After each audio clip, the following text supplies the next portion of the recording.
Hai, ketemu lagi di teras belakang. Kali ini gue sama Ipang ngajak lo semua untuk nyimak obrolan santai kita tentang musisi tanah air di teras belakang. Ya, di teras belakang show ini gua dan Rido bakal ngajak musisi-musisi lain tentunya ya untuk ngobrol, untuk sharing, untuk cerita-cerita ada apa aja sih, ada pengalaman apa aja sih selama ini ya, selama pandemi, selama banyak kejadian lah ya. Ya emang sih Pang, selama pandemi ini kita emang jarang ketemu sama temen, Saudara. musisi, saudara. Ya mungkin alasan kita bikin teras belakang ini ya tujuannya sesimpel untuk kita bisa apa ya, bisa ketemu, bisa ngobrol, punya tempat nongkrong, Iya, tapi tentunya dengan prokes. prokes yang sudah standar, Kebaca, sudah dianjurkan. Iyalah, itu kan yang paling penting sekarang karena untuk mempersempit pelebaran lagi, Yes. penambahan lagi. Benar. Ngomong prokes tadi, Ya. kita di acara ini udah melakukan swab. Lo udah?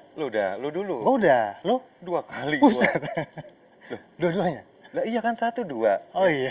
Malu maksud lu gimana? 2 kali jadi 4 kali gitu. Iya, jadi kita udah melakukan swab. So Iya. semua tim produksi sini sudah melakukan swab. Jadi kita sesuai dengan Prokesnya aman lah prokesnya ya, aman lah. alhamdulillah. Gitu. Jadi gini Pang, di era pandemi ini banyak libur dong nih. Banyak lah ya. Ya Iya. karena memang terutama kan pekerjaan kita pekerjaan yang banyak berhubungan dengan banyak orang. Orang, benar. Pasti kondisi itu ya sangat punggung-punggungan lah dengan kondisi pandemi seperti Pandemi. ini. Jadi kalau gue di rumahnya tuh gue punya waktu banyak banget buat kepoin teman-teman musisi tanah air. Iya nggak sih? Maksudnya dari sosial media yang terupload akhirnya bisa tetap ngelihat apa yang lagi dibuat. Yoi, benar. Ya.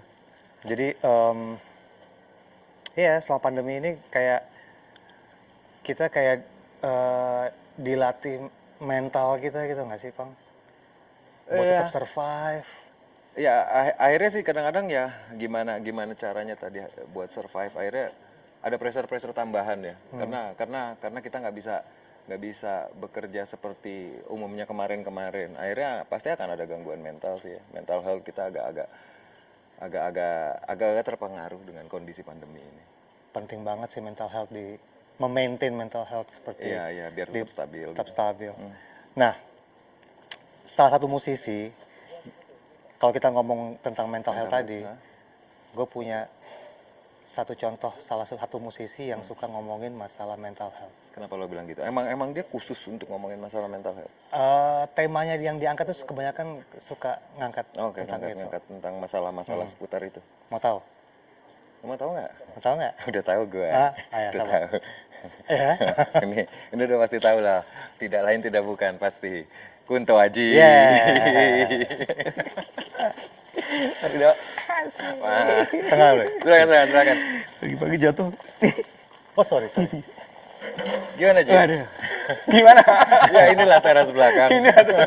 Welcome teras belakang. Akhirnya. Ini Thank you episode ya. kedua kita Thank ya. you udah datang, udah nyiapin waktu, mau main ke teras belakang kita. Mudah-mudahan yang kita obrolin ada manfaat lah. Amin.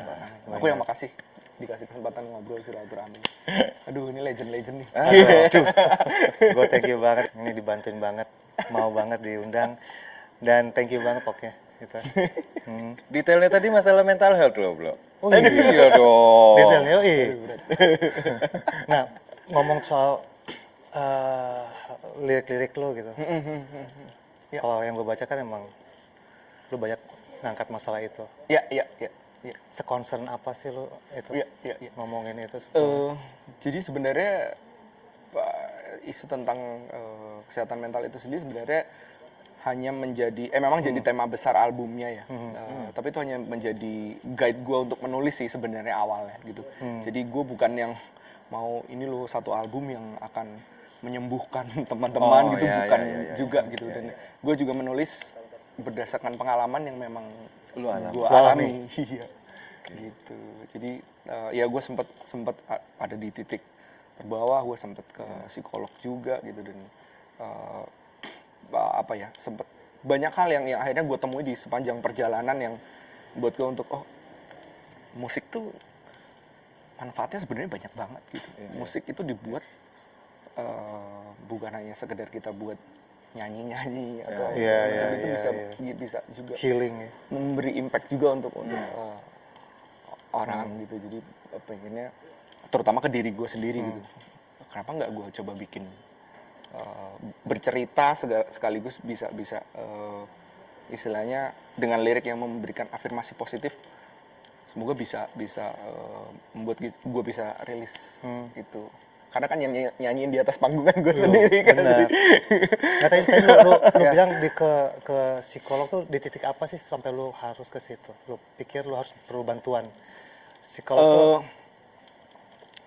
Di titik apa ya? Sebenarnya ya seperti orang-orang pada umumnya pada saat itu, maksudnya kita awareness-nya kan masih kurang banget gitu. Gue juga tahu tuh dari teman sih sebenarnya untuk coba aja lo ke psikolog gitu, karena ya udah ada hal-hal yang menurut gue mengganggu gue secara pribadi dan orang-orang di sekitar gitu. Jadi gue merasa kok gue kayaknya nggak gini deh gitu, kayaknya gue nggak gini deh harusnya, dan itu yang Tapi kalau lo bilang ini lo pakai treatment ini untuk cara bermusik lo, ini cuman lo tuangin jadi sebuah lirik atau di komposisi lagu, artinya aransemen juga, bunyi-bunyian juga lo coba apa?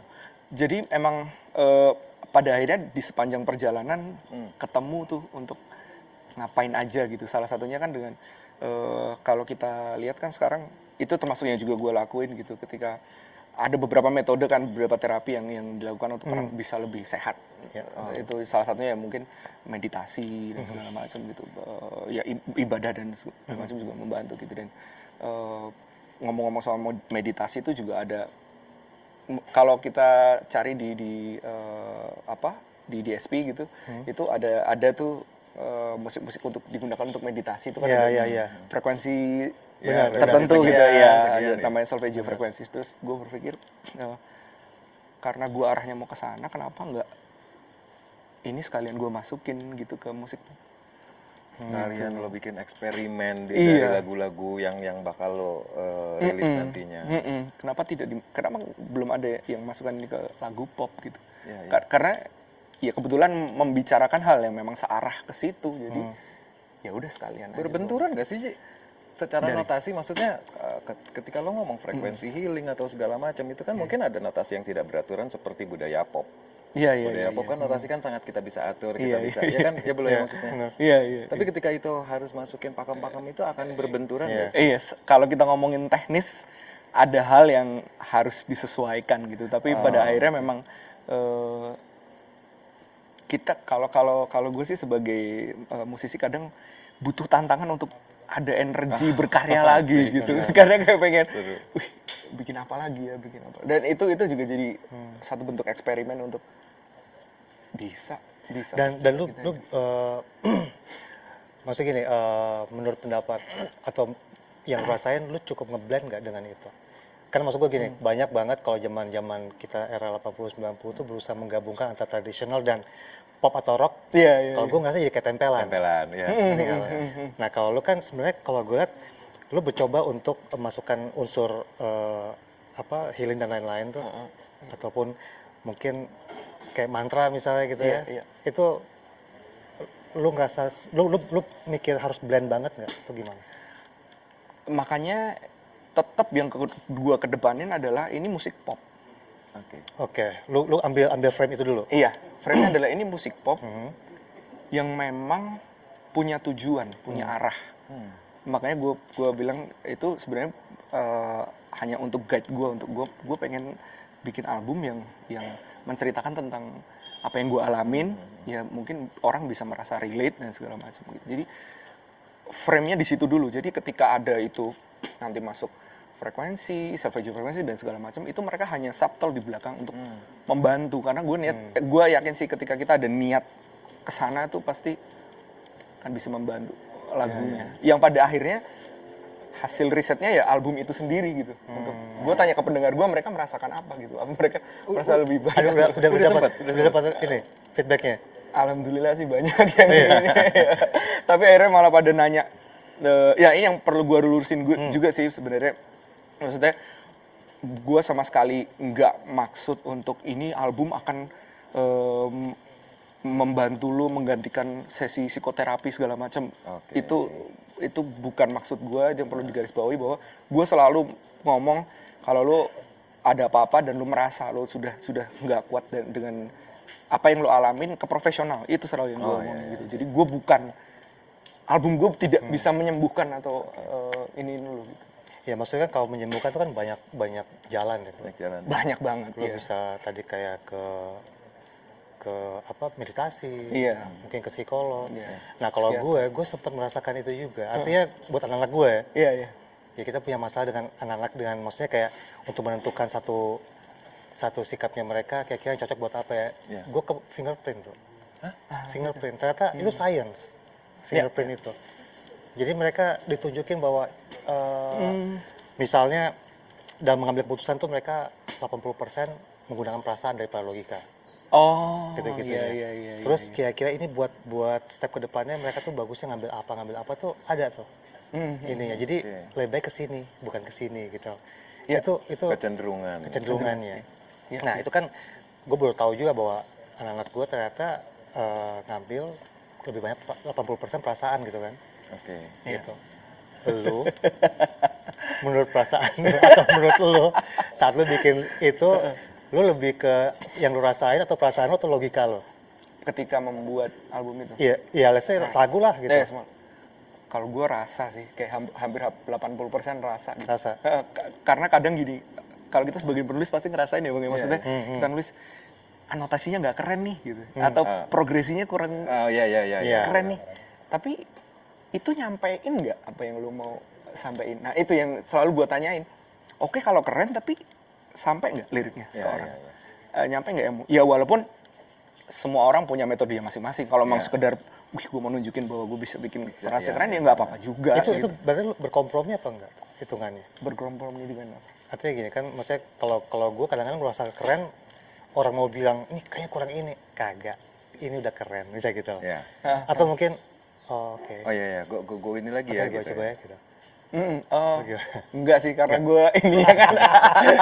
Iya, gue Karena gue yang punya album jadi. Benar. tapi benar. Tadi ujung-ujungnya ngomong kayak gitu kita kan. Di part ini gue harus membenarkan itu. Iya. Enggak, di part ini kita kebanyakan begitu. Tapi yakin sih pasti kebanyakan begitu ya. Gue mau pengen penasaran seberapa detailnya sih lo ketika ngomongin bunyi-bunyian healing tadi itu. Sampai nggak lo sampai ke ukuran frekuensi 432 atau yang kayak gitu-gitu? Lo berexperience di situ. Yang lagu terakhir, yang album Mantra-Mantra, Solfege juga cuman dipakai di subtle sih, di belakang gitu, satu frekuensi gitu. Cuman yang ada lagu paling baru, single paling baru yang selaras itu memang semua diubah secara stayman, iya segala macam. Ya memang ini bukan sesuatu, gue juga bukan tipe orang yang alirannya harusnya bikin musik tuh begini. Iya. Bukan gitu, tapi kayak Tapi kan kadang-kadang kan itu kan ada input yang masuk ke elunya sendiri. Iya, Yang paling penting kan itu dulu gitu. Iya. Ketika orang tertularkan itu bonus gitu. Iya. Jadi ya risetnya ya lagunya itu sendiri gitu. Orang ngedengerin, lu ngerasain apa? Iya. Ini ngomong rasa nih, lu rasanya aus nggak? Rasanya pengen ngopi. Lumayan.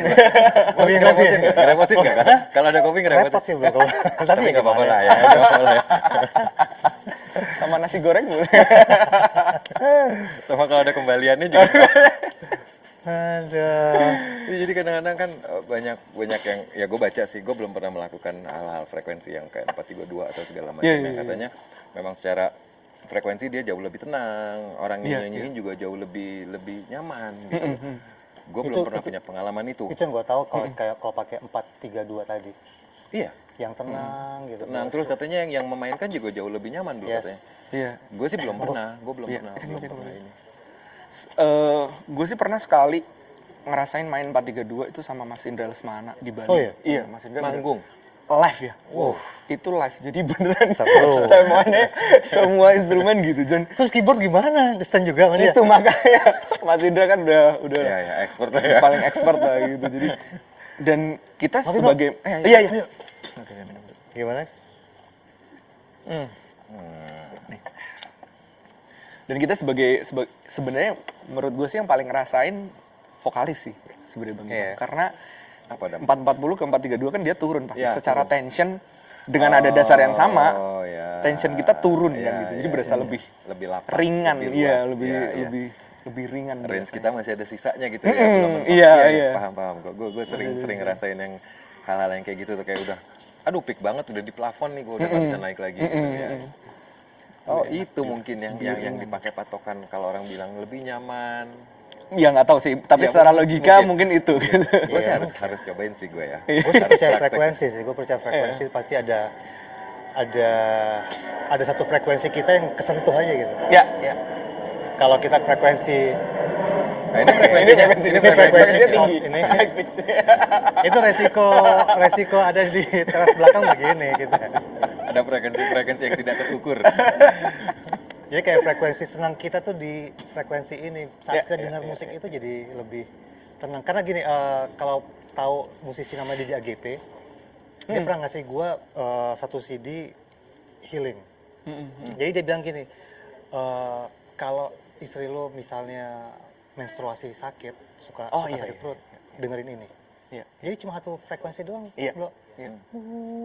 terus dengerin Iya, gitu. iya. Ya gue nggak mengalami itu ya, jadi Iya, buat iya, gue agak gitu. Ya tapi macam-macam dia ngasihnya macam-macam. Lu pengen tidur karena lu, Iya, iya. iya kan. Terus lu misalnya asam lambung misalnya atau apa, ya dari frekuensi itu Iya, katanya gitu. iya. Dan Tapi itu kan di memang, ya maksudnya emang itu juga selaras dengan alam kan ya. Kayak kita kadang-kadang dengerin suara air kalau Iya. mau tidur atau apa Iya, namanya, iya, angin di betul, pantai, betul. gitu. Iya. Repeat. Itu ngerasa kita jadi kayak kebawa di alam. Air tuh Iya. bikin relax ya. Iya, iya. Iya. Bener menurut gue itu bener. White noise, iya. Bener. White noise. Terus kayak gue juga pernah baca lu doyan banget, maksudnya lu dekat banget sama fans lu. Iya nggak sih? Iya, iya, iya. Sedekat apa sih lo sama fans lu sampai katanya ada yang lu doyan meluk fans lu. Karena Cewek cowok yang lu peluk.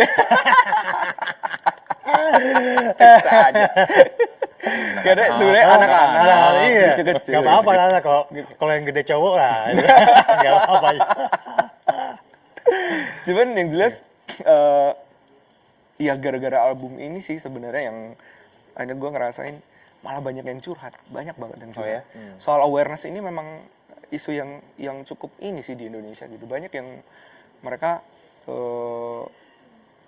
merasa sudah sangat terganggu gitu, tapi ketika ke orang tuanya nggak usah ngapain kamu ke psikolog ke gini-gini gitu. Udah kamu ikhlas aja, belajar sabar aja. Padahal kan nggak di situ gitu. Maksudnya ini hal yang berbeda ya gitu-gitu. Oke, apa gini yang jadi isu sekarang itu yang gue lihat ya, maksudnya yang gue baca dan segala macam itu adalah jadi kebagi jadi dua gitu. Jadi generasi yang atas boomers itu awareness-nya kurang. Awareness-nya kurang banget soal isu kesehatan mental, maksudnya untuk ke psikolog atau ke psikiater. Mereka cuek Lu atau- ngapain ke sana nanti? Emang lo gila gitu. Oh, iya, gitu. iya. Pemahamannya. Iya, pemahamannya. Sedangkan generasi yang di bawah, Gen Z, banyak yang self diagnose. Oh, dia menyamakan. Mereka merasa bahwa oh, aku depresi gini-gini. Itu kan akhirnya malah jadi depresi beneran. Nah, di album ini justru gue ya salah satu misi yang pengen gue samain adalah untuk mereka lu ke profesional aja, untuk jangan self diagnose gitu. Oh, iya.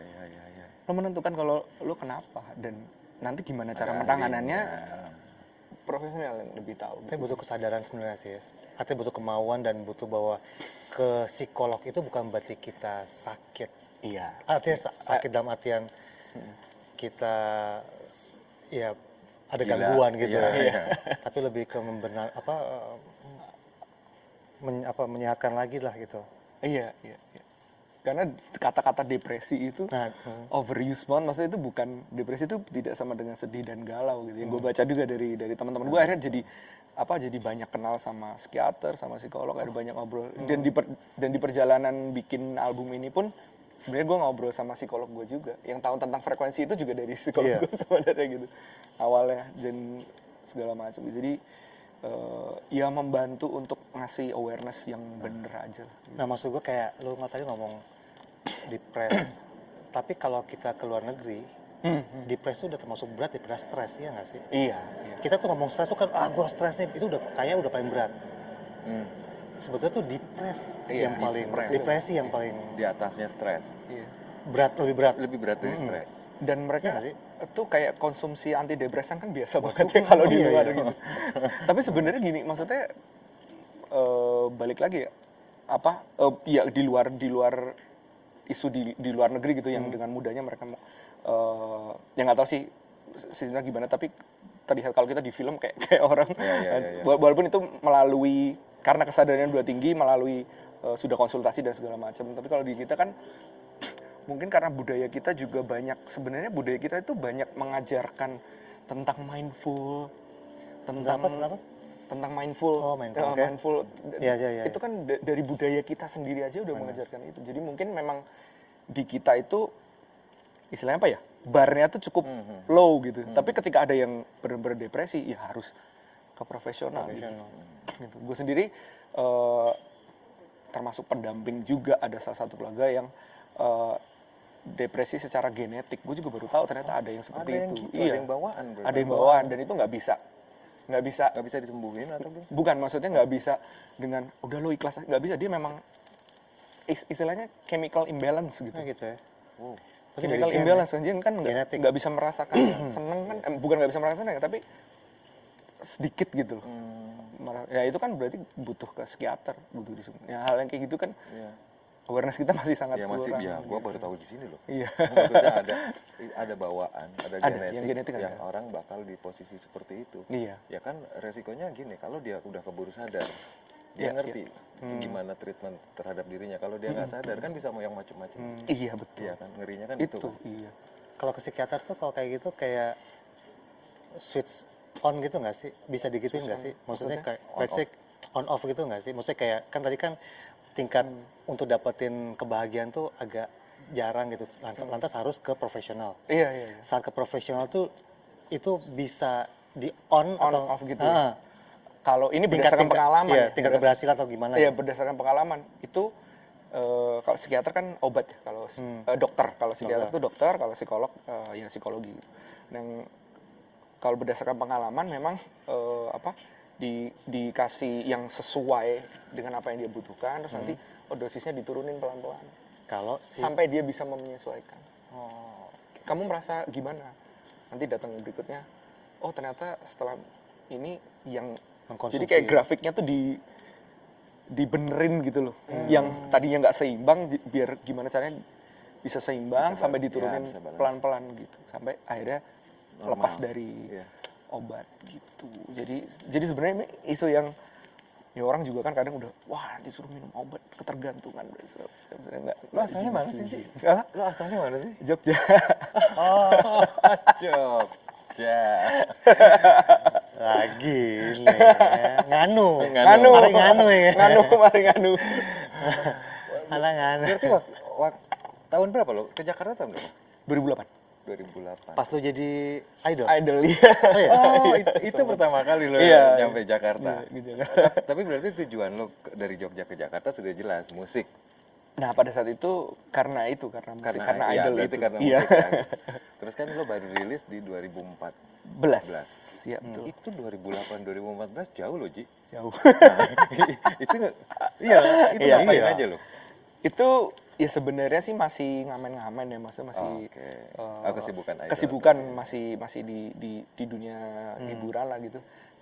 Sembari ngumpulin materi untuk bikin album. Sebenarnya gitu. Jadi masih kegiatannya masih di musik, cuman emang tidak berkarya lah, belum berkarya gitu. Oh, jadi emang pure rilis original song itu di 2014. 2014. Tapi disitulah dimulai keajaiban itu ya. Keajaiban itu nih. Di 2014. Di 2014. Di 2014. Pas lo pindah tuh lo udah shock culture nggak sih? Ada banget. Apalagi ini anak daerah nih, datang ke Jakarta. Daerah istimewa. Daerah istimewa Yogyakarta. loh, iya. Dari istimewa ke daerah khusus. Iya benar. Istimewa khusus mana? Ya bukan Iya, lebih iya, iya. lah. Kalau martabak enakan Ya, istimewa. Oke. Apa khusus isinya apa? Khusus isinya apa? Ada culture shock juga. Ada Bang. Jadi maksudnya yang tadinya mahasiswa gitulah luntang lantung terus tiba-tiba ke Jakarta dan Jakartanya itu di pusat titik Kota. hiburan gitu, Hiburan. industri Oh, hiburan oke. yang begitu wah anjir kok begini ya gitu kayak yang, wah ternyata Semuanya ternyata kelap-kelip. begini ya iya terus pace-nya juga beda pasti terus ya. orang-orangnya juga beda gitu straight to the point dan maksudnya ya gitu-gitulah dan yang Speednya cepet banget ya. Pak, pak, cepet pak, banget, gitu cepet ya. banget. Jadi kayak awalnya pontang-panting banget sih, tapi lama-lama mulai menyesuaikan, jadinya malah butuh kota Jakarta. Gitu. Oh, ya. Emang iya. Iya. Seberapa butuh? Asik. Bukan ada slogan jangan ke Jakarta gitu. Tapi lu ngerasain itu ketika lu lagi balik lagi ke Jogja atau Nggak, gimana? Lu itu kayak ada panggilan, gue butuh speed yang seperti itu karena gue udah terbiasa atau gimana? Maksud gue saat lo 2008 ke 2014 itu lo balik atau tetap Jakarta? Jakarta terus. Oh. Di Jakarta terus selama 6 tahun itu. Berarti lo mengkontaminasi dirimu sendiri di Iya. sini. Tapi itu bener-bener nyobain banyak hal. Serius? Jadi bener-bener sempet nyobain main film juga, sempet Oke, jadi oke. host acara musik juga segala macam. Jadi emang Iya. keliling lah, pokoknya keliling karena pengen tahu. Nggak kenal siapa-siapa di sini gitu. Oh, Dilepas gitu ya kan. Jadi nggak kenal siapa-siapa ya udah sana sini sekalian networking dan segala macam dan 2014 baru yakin itu era YouTube. Ini YouTube bakal pecah nih gitu. Jadi ya udah Tapi kayaknya lu gua udah bisa tahu, rela udah tahu sendiri. YouTube tuh bakal begini. Gua memprediksi karena di luar udah begitu gitu. Oke. oke. Orang bisa ujung tombak mereka untuk promosi itu di sosial media gitu. Oke. Nah, itu akan akhirnya akan sampai ke Indonesia Tapi peaknya kan. itu kan 2010 ya, sosial 2000. media dan lain-lain. Kayaknya 2008 belum deh.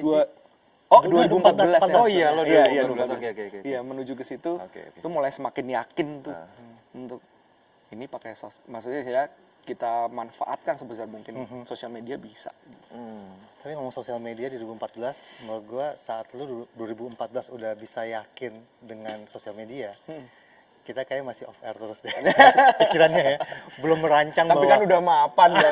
Gua kan masih gitu. Nggak, tapi maksudnya kan Ngapain?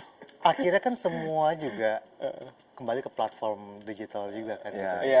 Artinya Ketarik ke sana. buat anak-anak era Gen Z ataupun Y gitu yang saat dia udah mulai set up sosial media dia, berarti dia udah mempersiapkan masa depan kan sebenarnya buat Iya. gue ya. Iya. Karena buat gue juga gue termasuk terlambat sih buat Keep up. ya, karena buat gue sosial media tuh buat gue itu kayak nyampah aja sebenarnya. Iya, iya. Sampah dalam artian bahwa gue nggak terlalu peduli dengan Ya. karya gue masukin ke situ. Sementara gue lihat banyak banget musisi yang menggunakan platform digital ataupun sosial media tuh jadi medianya dia. Iya, terutama sebenarnya musisi baru sih Bang, karena maksudnya kita kan dulu tuh satu pintu kan, satu pintu untuk ya harus masuk manajemen, harus masuk label, Benar. Dengan media-media yang sudah ditentukan. Iya, ya walaupun ada yang berjalan dengan indie juga gitu, tapi iya, iya. ketika era sosial media tuh kayak pintunya langsung Kebuka. kebuka banyak untuk bisa kita Direct lalui. Langsung. Ada yang direct langsung ya ya dan kan, segala artinya macam. lo kapan aja lo mau beritain tentang kegiatan gue, Iya. produk-produk yang gue. Iya. Ya, ya. Dan memang pasti plus minus. Oh sih. iya, iya. Pasti. Ya kok kayak zaman kita dulu mungkin kalau ngomong promosi itu bisa di budget. Iya, Let's say 300 juta. Sekarang 1 M pun kita kalau konvensional nggak akan berasa. Ya nggak sih? Emang kita harus kayak ngumpulin let's say followers dan lain-lain. Iya, atau iya. Di sosial media ya nggak sih, Bang? Ya karena kan kalau gue sama Rido mungkin harus mengalami masa transisi, masa adaptasi ulang ketika dunia digital masuk ya memang kan karena gue ngeliat tadi cerita lo sudah mempersiapkan ketika ngomong tadi 2008 ke 2014 lo ngelewatin masa-masa yang detail tentang digital, dunia yang bakal jadi digital. Nah itu akhirnya buat gue sih itu kelebihan buat lo gitu lo udah bisa akhirnya treatment yang lo pelajari bisa lo pakai sekarang. Yang kayak tadi Rido tanggepin kayak gitu, sementara gue juga yang ini apaan lagi ya, ini apaan lagi ya. Terus iya kayaknya kalau gue waktu pertama kali dikenalin sosial media, ini nomor kontak atau apa gitu. Kan karena nggak tahu. Lu di industri itu nggak sih mengalami intimidasi gitu nggak sih? Waduh, iya ini nih. Harus tahu dong. Pertanyaan cari yang konflik dulu, ya. At least nih At least, di era tahun 2008 sampai 2014 sampai lu memutuskan untuk gua Sendirian. rilis. Ada pasti dan hal yang paling gue inget itu adalah pada situ kan gue pengen ya ada sih yang nawarin gitu label untuk ayo bikin single sama kita, bikin bersama kita gitu. Terus tapi tapi lagunya dibuatin gitu dan dikasihkan sama mereka. Ya penyanyi solo pada saat itu kebanyakan gitu ya. Ya, bener. Terus pop apalagi terus gue nggak mau, gue pengennya nulis sendiri pada saat itu dan itu ya lu siapa gitu, maksudnya lu siapa gitu. Pada saat itu kan dikasih lagu yang sudah seorang penulis yang sudah punya nama lah gitu bawahnya. Tapi gue ngerasa gue merasa bahwa ini nggak sesuai dengan kepribadian gue, apa yang mau gue sampaikan, apa yang mau gue sampaikan gitu. Dan ya itu selalu dengan ya lu siapa, lo nggak akan bisa berbelas segala macam ya. Di situ yang sebenarnya bukan dendam ya, tapi energi yang gue pakai justru malah batu baranya untuk nggak, gue bisa kok gitu. Sampai akhirnya 2014 itu kan keluar ya terlalu lama sendiri itu gue tulis sendiri, manajemen sendiri, label juga sendiri gitu. Untung nggak dibeli sendiri ya, didengerin sendiri. Boleh. Sian banget ya. Ini ada yang nganu begini modelnya. Mandiri kan ada. Semua saya mandirinya. nanti kalau nggak laku salah siapa? Salah sendiri. Beli sendiri. Proses berkarya, lu lebih nyaman menulis dulu atau membuat notasi dulu biasanya? Lirik dulu atau notasi dulu ya? Tiga-tiganya sih. Biasanya lirik dulu, notasi dulu, atau lirik notasi. Bukan, maksudnya iya. 3 metode itu dipakai. metode. Jadi setiap lagu beda-beda gitu. Jadi pernah treatmentnya semua kan. di tiga. Iya, di satu metode. album ada 3 metode itu gitu. Oke. Yang lirik langsung notasi ada? Ada juga. Lirik langsung ada. notasi, Jadi Gokil jangan juga. langsung gitu. Iya langsung. Iya, itu rasanya kayak dapet ilham gitu. Iya. Wih, kok bisa nih, dari mana nih? Saya nggak percaya nih. Saya nggak mau. Malah Terus malah berhenti. Saya nggak di sini. Saya nggak di sini. Itu lagu yang mana sih? Yang Itu langsung itu. itu pembuka dan penutup album Mantra-Mantra, judulnya Sulung sama Bungsu gitu. Oh, itu langsung Notasi lirik Nggak iya, ada. sekaligus aransemennya juga udah kebayang. nggak ada editan sama sekali di lirik untuk ada editan sedikit aja. Jadi liriknya kan cukupkanlah ikatanmu, relakanlah yang tak seharusnya untukmu. Itu diulang terus di belakang, yang sebaiknya kau jaga adalah dirimu sendiri. Nah, awalnya yang seharusnya kau jaga adalah dirimu sendiri. Tapi ngerasa kayak ini afirmasi positifnya tidak sampai ketika ada kata harus. Jadi akhirnya ini harus diganti sebaiknya. Yang sebaiknya kau jaga adalah dirimu sendiri. Itu ada dari susunan bahasa lo yang gue lihat di lirik lagu kan tertib ya. Beda sama gua sama Rido ini kadang-kadang bahasanya cuek. Sesukanya lah. itu bahasa apa kadang-kadang Bahasa gitu apa sih? ya. Apakah lu termasuk orang yang duduk di kelas di bangku paling depan? enggak. Ya kan itu kan melatar belakangi lo. Iya, tapi kalau begitu tuh gimana Tapi ya? bener, ini sempat gue bahas juga gitu. Oke.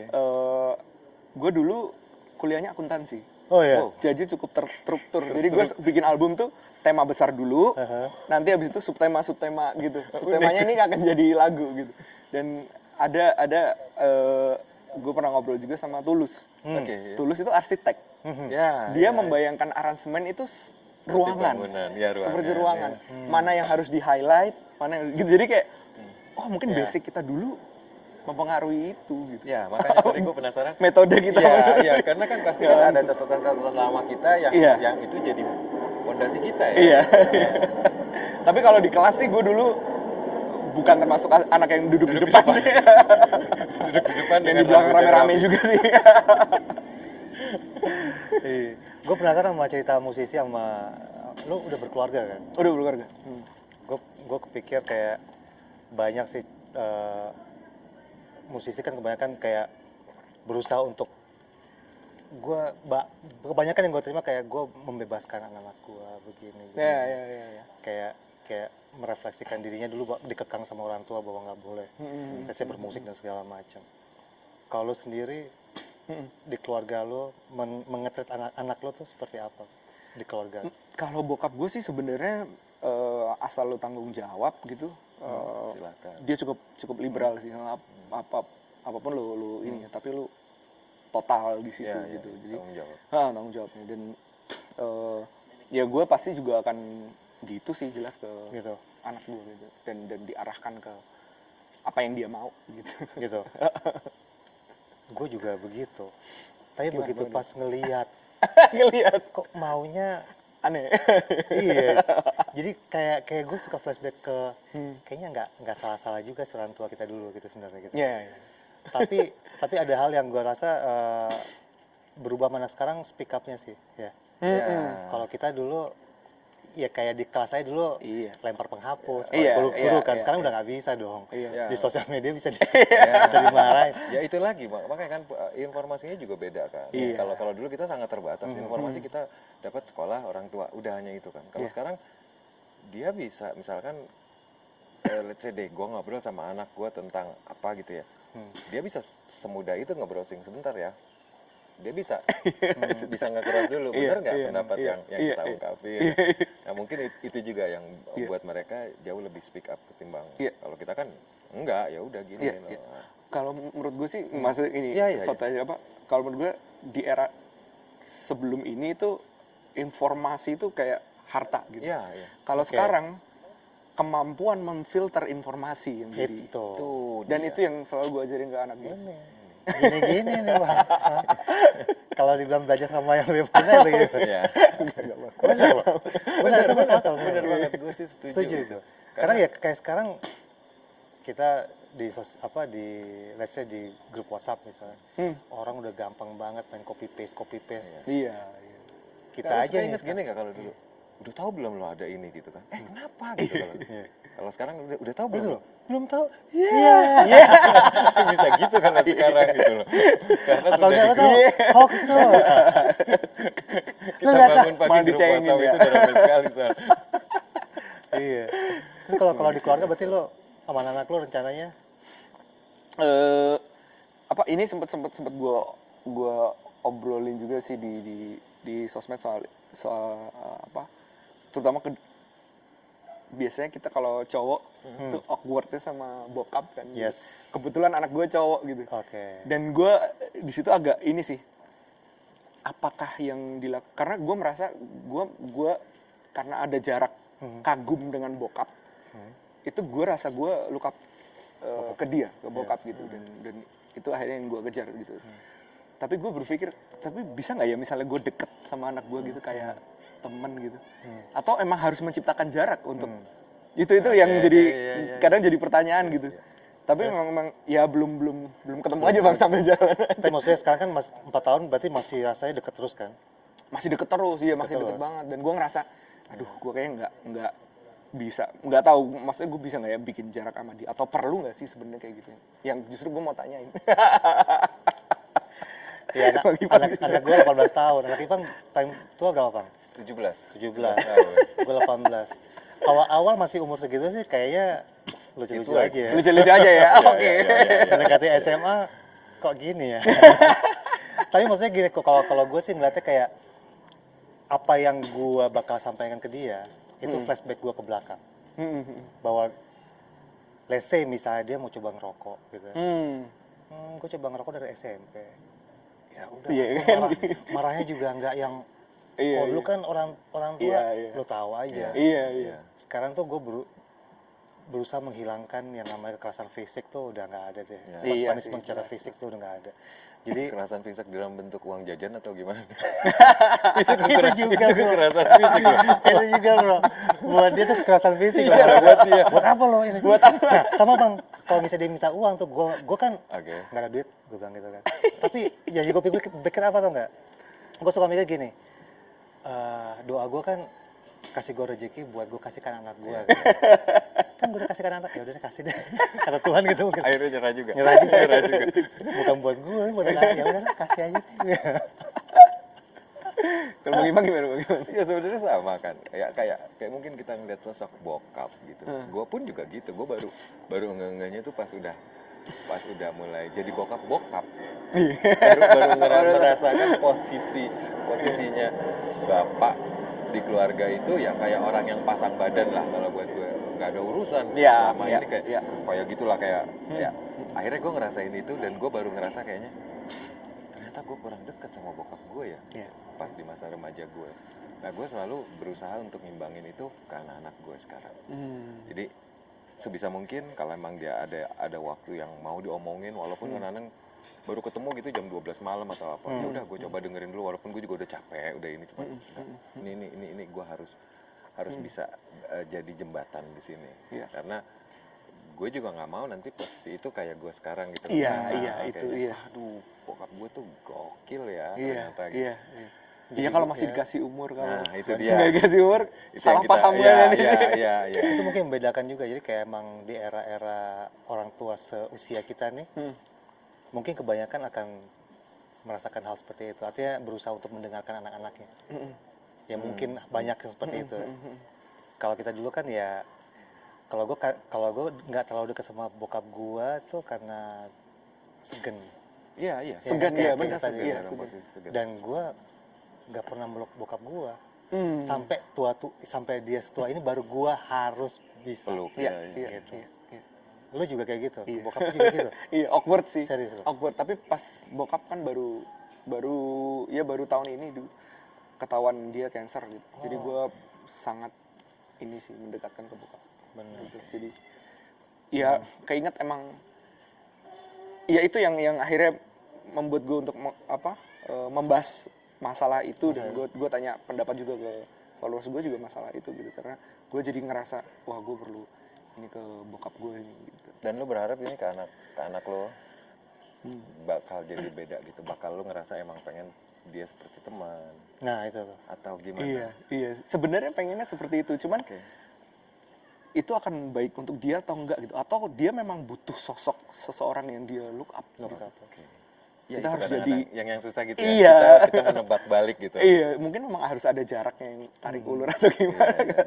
Ya mungkin kita kadang-kadang pinginnya kan kayak anak tuh kayak temen. Iya. Iya, betul. Tapi begitu pas kayak gini, lu tahu dong depan lu ngobrol sama siapa? Ini bokap lu tuh. Kok katanya temen? Lo katanya temen. Tapi lu juga nggak komplit juga Apa, sih bro? bro. Karena gini, ada temen yang ngeselin juga loh. Mungkin dia lagi bagian jadi temen yang ngeselin. Ya kan? Kita lupa loh kadang-kadang. Wah temen gue yang ini ngeselin. Oh berarti dia lagi berperan ini. Lu jadi peran temen gue yang gak ngeselin nih kayaknya.